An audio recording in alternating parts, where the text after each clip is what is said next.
Hello అండి, ఇంట్లో healthy and టేస్టీగా మైదా లేకుండా బిస్కెట్ తయారు చేస్తాం, రండి చూసిస్తాము. ఇక్కడ నేను గోధుమ పిండి రాగి పిండితో తయారు చేస్తాను. ఇక్కడ ఫస్ట్ 4 స్పూన్లు ఆయిల్ తీసుకోవాలి. సరే, ఈ విధంగా దారుగా మీకు నెయ్యి ఉంటే నెయ్యి కూడా తీసుకోవచ్చు. జాగరి పౌడర్ 1 కప్ నేను తీసుకున్నాను. మీకు షుగర్ క్వాంటిటీ పట్టుకొని మీరు ఎక్కువ తక్కువ చేసుకుంటాను. నేను వామ్ వాటర్ ఒక 3 to 4 స్పూన్ యూజ్ చేశాను. కొద్దిగా మెల్ట్ అయినట్టుగా బాగా కలుపుకోవాలి. ఇప్పుడు నేను గోధుమ పిండి 1 కప్ తీసుకున్నాను. మీకు కావాలంటే మనం కొంచెం వాటర్ కూడా యూజ్ చేసుకోవచ్చు. గోధుమ పిండి 1 కప్, అలాగే ఆ కప్పుతోనే రాగి పిండి, రాగి ఫ్లోర్ కదా, అది 2 కప్పులు చూసారా, ఈ విధంగా 2 కప్పులు తీసుకున్నాను. తీసుకొని బాగా కలుపుకోండి. కొంచెం సాల్ట్, టేస్ట్కి తగినట్టు కొంచెం పిచ్చప్ సాల్ట్ వేసుకోవచ్చు. మీరు ఇది ఈ బిస్కెట్ చీనీలో కూడా చేసుకోవచ్చు, బట్ నేను హెల్తీగా చేస్తాను కాబట్టి పిల్లల కోసము నేను బెల్లంతో చేస్తున్నాను. సరే, బాగా ఇప్పుడు కొంచెం పాలు, నేను ముందు వాటర్ కొంచెం ఎక్కువ యాడ్ చేశాను. మీకు కావాలంటే వాటర్ స్కిప్ చేసి పాలు కూడా యాడ్ చేసుకోవచ్చు. సరే, ఈ విధంగా కలుపుకోవాలి. రొట్టి మనం ఇప్పుడు నేను కాజు డ్రై ఫ్రూట్స్ యాడ్ చేసుకున్నాను. మనం ఇందులో ఓట్స్ కూడా యూజ్ చేసుకోవచ్చు. నేను బట్ ఓట్స్ యూజ్ చేయలేదు ఈసారి. నెక్స్ట్ ఎప్పుడైనా వీడియో చేస్తే ఓట్స్ తోటి బిస్కెట్ తేయడం చూపెడతాను.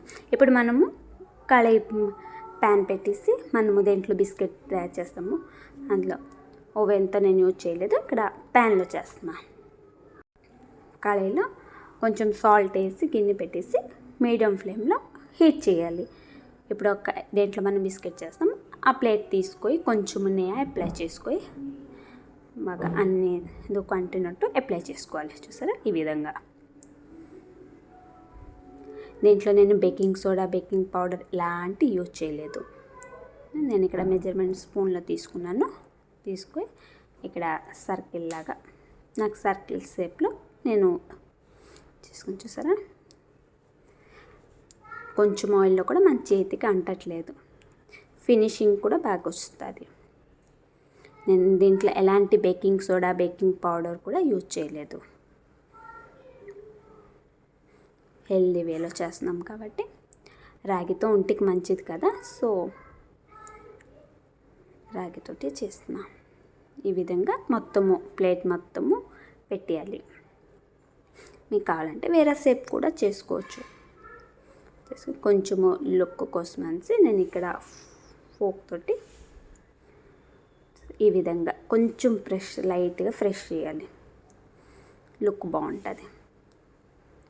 చూసారా, ఇలాగా. ఇప్పుడు అది వేడెక్కిన తర్వాత 5 to 10 minutes కోసం మీడియం ఫ్లేమ్లో పెట్టేసి, చూసారా, ఈజీగా 10 to 15 minutesలోనే బిస్కెట్ అయిపోతుంది.